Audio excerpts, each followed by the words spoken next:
Kurang 3 bulan selepas dilantik sebagai menteri di Jabatan Perdana Menteri bagi Wilayah Persekutuan, satu cadangan besar terus dilemparkan ke ruang awam.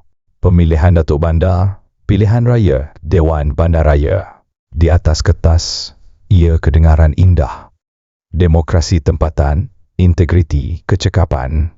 Tetapi dalam politik, soalan paling penting bukan apa yang dicadangkan, tetapi tentang masa. Mengapa sekarang?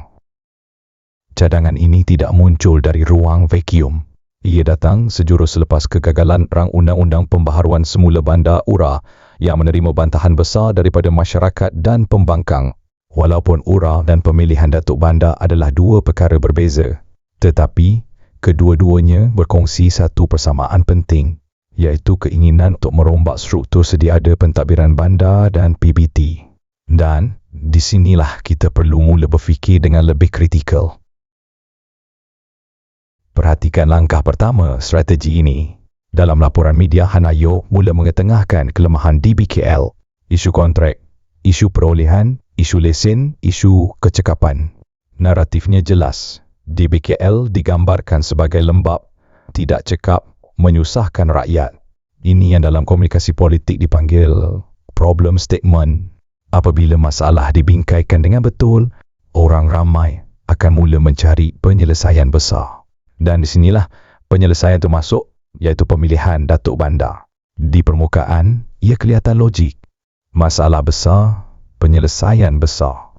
Pada masa yang sama, cadangan ini diperkukuhkan dengan satu ayat penting, kajian bebas dan tidak berpihak sedang dijalankan. Kajian memang penting. Tiada siapa menafikannya. Tetapi persoalan sebenar ialah apa skopnya, apa metodologinya, dan dalam konteks politik yang bagaimana. Tanpa ketelusan ini, kajian boleh berubah daripada alat ilmu menjadi alat legitimasi politik. Ini bukan kebetulan. Ini pembinaan naratif. Naratif bahawa cadangan ini lahir daripada data, bukan agenda parti. Kemudian muncul pula fasa seterusnya. Naratif menjadi kempen politik. Ahli parlimen yang sehaluan mula mengolah pendapat awam. Nama-nama besar disebut. Khairi Jamaluddin, Siti Nurhaliza. Kononnya, kalau sistem ini dilaksana, sesiapa pun boleh jadi Datuk Bandar.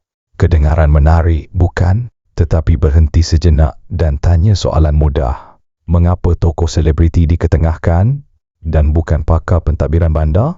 Adakah menyebut nama terkenal akan menyelesaikan masalah pengurusan DBKL? Atau ia sekadar cara untuk meminjam pengaruh dan emosi peminat demi menormalisasikan idea ini? Di sinilah demokrasi berisiko menjadi alat manipulasi halus. Contoh, bandar seperti New York, London dan beberapa bandar di Indonesia sering diangkat sebagai model. Tetapi realiti sebenar jarang dibincangkan secara seimbang. Pada model-model itu, rasuah masih wujud. Tekanan pelobi semakin kuat. Pengundi semakin letih dengan kekerapan pilihan raya. Kempen dimanipulasi oleh kepentingan tertentu. Namun semua ini jarang dimasukkan dalam perbincangan awam. Yang dipamerkan hanya satu sisi, yang indah dan ideal. Perlu kita ingat satu perkara penting. Sebelum isu URA lagi, pilihan raya PBT memang merupakan antara matlamat utama di AP dan ia dinyatakan secara jelas dalam perlembagaan parti. Dalam konteks ini, URA dan pemilihan Datuk Bandar boleh dilihat sebagai laluan alternatif kepada cita-cita yang tertangguh. Jika yang ini gagal, cadangan lain akan muncul. Semua dibingkaikan atas nama memperkukuh demokrasi.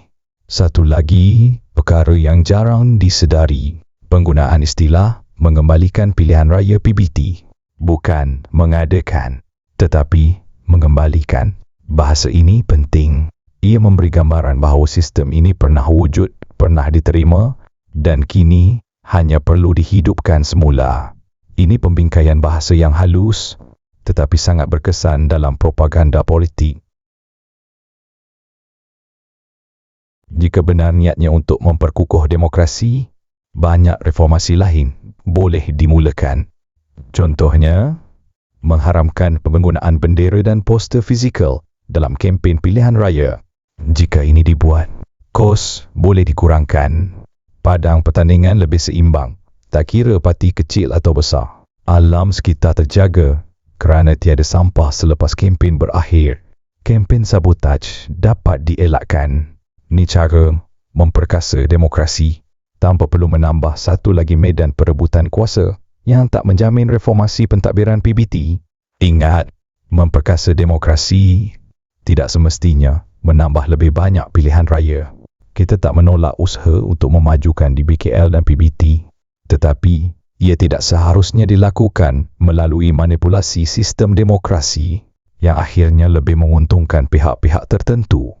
Tuan-tuan semua, soalan akhirnya bukan tentang adakah kita mahu pilihan raya Datuk Bandar, tetapi soalannya, siapa yang benar-benar mendapat manfaat daripadanya? Renungkanlah. Sekian saja.